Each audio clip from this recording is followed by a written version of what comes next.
2024 के लोकसभा चुनाव में बीजेपी से अलग हुए पवन सिंह भोजपुरी के पावर स्टार के नाम से मशहूर अभिनेता पवन सिंह की एक बार फिर से 2025 के बिहार विधानसभा चुनाव से पहले बीजेपी में दोबारा एंट्री होने जा रही है। इस सवाल का जवाब दिया है मशहूर अभिनेता और बीजेपी से सांसद मनोज तिवारी ने। भोजपुरी गायक और अभिनेता पवन सिंह की भारतीय जनता पार्टी यानी कि बीजेपी में दोबारा वापसी को लेकर के कयास तेज हो गए हैं। हाल ही में उन्होंने लगातार बीजेपी सांसद मनोज तिवारी के साथ कई बार मुलाकात की। पवन सिंह के साथ मनोज तिवारी को कई कार्यक्रम में भी देखा गया। अब क्योंकि बिहार विधानसभा चुनाव है तो ऐसे में भोजपुरी के पावर स्टार पवन सिंह ने इस चुनाव को लड़ने का भी ऐलान कर दिया है और पत्रकारों से बातचीत में पवन सिंह ने साफ बता दिया है कि जब मैदान में उतर गया हूं तो किसी भी कीमत पर पीछे नहीं हटूंगा। पवन सिंह के इसी बयान के बाद से लगातार ये कयास लगाए जा रहे थे कि पवन सिंह इस बार का विधानसभा चुनाव भी लड़ सकते हैं और कहीं न कहीं चुनाव लड़ने पर पवन सिंह ने हामी भी भर दी और साफ साफ कह दिया कि बिल्कुल चुनाव लड़ूंगा।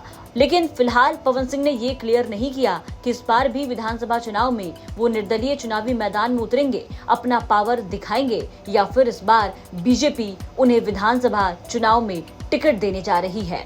अब इसका जवाब आया है मनोज तिवारी के पास से। मनोज तिवारी जब पटना पहुंचे तो पत्रकारों ने उनसे पवन सिंह को लेकर के सवाल किया। मनोज तिवारी से जब ये पूछा गया कि क्या विधानसभा का चुनाव पवन सिंह ने जो लड़ने का ऐलान किया है, क्या बीजेपी उन्हें टिकट देगी, क्या पवन सिंह की वापसी बीजेपी में होने जा रही है, तो जरा सुनिए मनोज तिवारी ने बीजेपी में पवन सिंह के घर वापसी को लेकर के क्या जवाब दिया। पवन सिंह को लेकर चर्चाएं हो रही थी फिर से बीजेपी अभी लड़ सकते हैं बीजेपी।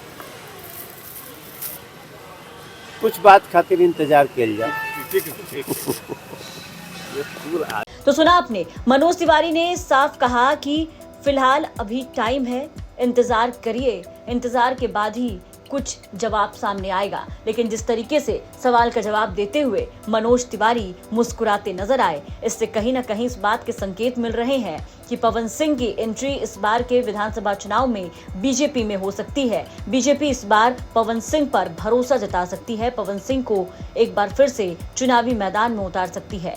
आपको बता दें कि लोकसभा चुनाव 2024 में पवन सिंह को बीजेपी ने आसनसोल से टिकट दिया था, लेकिन पवन सिंह का टिकट कट गया, जिसके बाद पवन सिंह ने बीजेपी से बिहार के शाहबाद के इलाके से टिकट मांगा।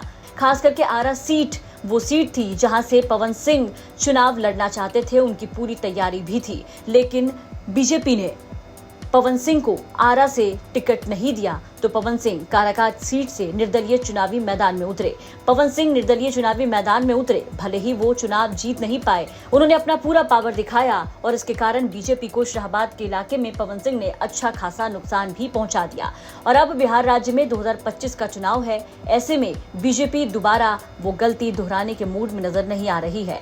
फिलहाल पवन सिंह की बीजेपी में एंट्री को लेकर के ना ही पवन सिंह की तरफ से कोई खुलकर बयान सामने आया है और ना ही बीजेपी आला कमान की तरफ से। देखना होगा कि आने वाले दिनों में पवन सिंह निर्दलीय चुनावी मैदान में एक बार फिर से उतरकर अपना पावर दिखाते हैं या इस बार पवन सिंह को बीजेपी का साथ मिलता है। आपको क्या लगता है, अपनी राय कमेंट करके जरूर बताएं।